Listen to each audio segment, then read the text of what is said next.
జ్వరము ఇలాంటివి ఏదైనా వస్తే సో వాటికి పర్టికులర్గా ఇందువల్ల వచ్చింది, రూట్ కాజ్ ఇది, ఇలా తెలుసుకున్న ట్రీట్మెంట్స్ అనేవి ఉంటాయి.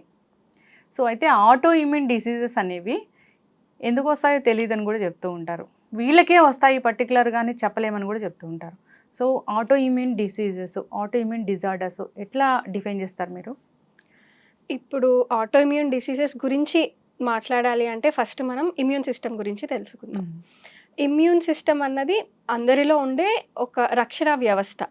మామూలుగా మనకి కామన్ టర్మ్స్‌లో చెప్పాలంటే police system or soldier at border ఎలా ఉన్నారో అలా మనలో కూడా ఇమ్యూన్ సిస్టమ్ అన్నది రక్షణ వ్యవస్థలా వ్యవహరిస్తుంది.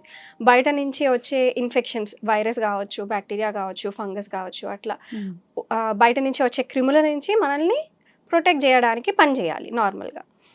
దానికి రక్షణ పని ఒకటే కాకుండా వేరే రకమైనటువంటి వేరే పనులు కూడా ఉన్నాయి. వాటిలోనే ఇంకొకటి ఏమంటామంటే సర్వేలెన్స్. అంటే ప్రతిరోజు ప్రతి క్షణం కూడా మన ఇమ్యూన్ సెల్స్ అన్నవి మనలో ఉండేవి పరిశీలన చేస్తూ ఉంటాయి. ప్రతిరోజు ప్రతి క్షణం కూడా చెడు కణాలు ఏవైనా పుట్టుకొస్తున్నాయా అని చెక్ చేస్తూ ఉంటాయి.